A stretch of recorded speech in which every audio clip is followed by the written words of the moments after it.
at an inflection point, and that there's a real consensus that while the climate crisis poses an existential threat, there is a silver lining. The climate crisis also presents real and incredible economic opportunities to create jobs and lift up the standard of living for people around the world. That was President Biden last week speaking about the climate-related disasters we have seen play out on the East Coast this year. Our next guest is no stranger to some of the extreme weather events we've seen with hurricanes as well as a deep freeze earlier this year, crippling his city. And he's now taking steps to ensure that his city is resilient while also working with other cities as the chair of the nationwide coalition of climate mayors. Let's bring in the mayor of Houston. We've got Sylvester Turner joining us today. Mayor, it's good to talk to you. In many ways, your tenure as mayor has really been defined by some of these natural disasters. You had Hurricane Harvey, you had the deep freeze that happened earlier this year, you had Tropical Storm Imelda. When you look at the totality of these events, how have they shaped your priorities as mayor? Well, as you said, we've faced 6 500-year floods in the last 5 years. Which means that the focus has to be on resilience and sustainability. And these storms are coming with greater frequency, greater intensity, and they're costing more. And so as a result of that, in February of last year, we put forth our Resilient Houston Plan, 18 goals with 62 strategies. On Earth Day last year, the energy capital of the world, we put forth our Climate Action Plan on Earth Day. We are now all of our city facilities are 100% powered by renewables. We utilize more renewables than any other city in the country. And the EPA has noted the fact that we are utilizing more renewables, 100% of our buildings, 100% powered by renewables. We're focused now on climate tech, clean tech. I'm pleased to say that Greentown Labs has expanded from the Boston area, now in the city of Houston, and the goal is to put in place 50 2.0 clean energy companies by 2025, and we are well on that mark. And we're utilizing more green stormwater infrastructure. No question these investments are necessary, but some would argue that that's more of a midterm, long-term goal. When you've got as you said, once in a century type storms already coming through the city. How do you build out resilience looking at the short term when you've got these storms coming through while also keeping your eye on the ball long term? Well, it is a short term, medium and long term plan. In the short term, of course, we're building higher. We are not wanting to build in the 100-year floodplain, for example. And so we're moving people out of those areas, and then we're reluctant to do any sort of building in the 100-year floodplain. So we're building higher. We are putting in place more detention. We recognize that these storms are going to come. And we are the bayou city, so we are expanding the capacity within our bayous. We're providing more detention in our areas. Those things we're doing. We've already instituted our green stormwater infrastructure, and we're providing more incentives.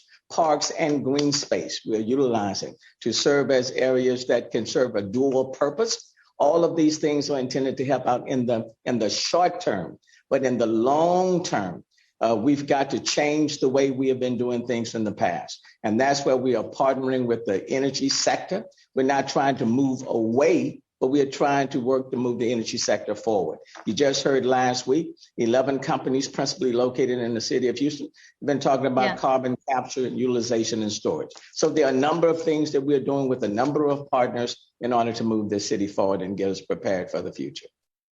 What's been the financial impact, and how does it compare to years past when you think about the direct financial risk that these extreme events now pose to the city of Houston? It's been billions. For example, when I came into office, 4 months into office, we faced the Tax Day flood in April. That was a 500-year storm. It cost quite a bit.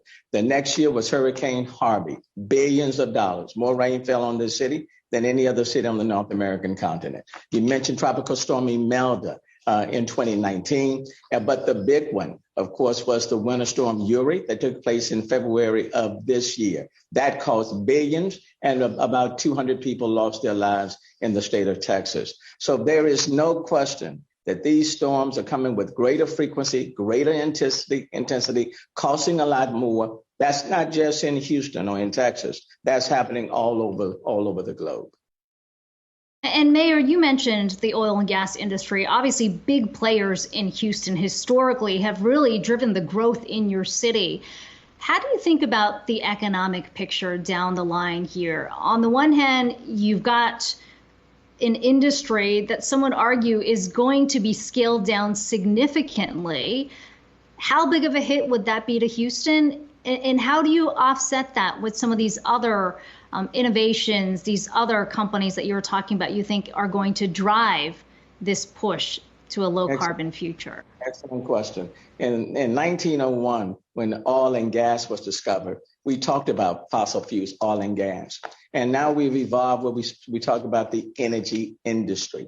A part of the climate action plan that we put forth on Earth Day last year is to focus not just on the energy capital of the world, but for the city of Houston, for example, to lead in energy transition. And we're working in partnership, in tandem with the energy sector. So you have a lot of conversation that's been talked about around carbon capture, utilization, and storage, about using clean hydrogen, about the use of more renewables. Quite frankly, the city of Houston, with all of our facilities now being powered by renewables, we're working in collaboration with NRG on that. We're taking one of our landfills, 240 acres, been around for 50 years, standing still. We're looking at utilizing that and turning that into the largest urban solar farm in the country, enough to power 5,000 homes, take 120 million pounds of carbon out of the air, and will transform that low-income community even further better. So it's about working in tandem, working in partnership, but recognizing that if we are going to achieve the goals, the Paris Agreement goals, we need the energy industry to be at the table. And finally, Mayor, I wonder if you can speak to the impact to the community. We had President Biden earlier this year issuing an executive order calling for a study on the impact of climate migration breakdown. Yes. And I know that your city took in a lot of people who were displaced by Hurricane Katrina, but you've also lost some residents who've moved out of Houston. When you think about the impact of these extreme weather events, how has that changed the makeup of your city? Well, let me tell you, climate migration is real. As chair of the U.S. Climate Mayors, as board chair of the Global Resilient Cities Network, we talk about climate migration, which is taking place again all over the world. And of course, we're experiencing here right here in the city of Houston. And it is about equity. When you're talking about these storms that are coming with greater frequency and greater intensity, when you're even talking about the pandemic, many of the same people in these marginalized communities are the ones who are being impacted adversely over and over and over again. You can either build for failure, and what I mean by that, let's say there are multifamily developments in the floodway.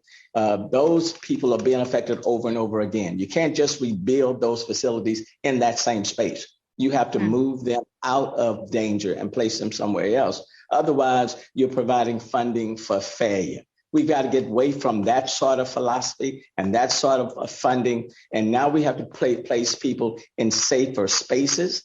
And then we have to focus on infrastructure resilience, climate tech, all of those things that will help us to not repeat the same mistakes, because these storms are not waiting for us to move. We are going to have to move ourselves in policy and the way we finance our infrastructure.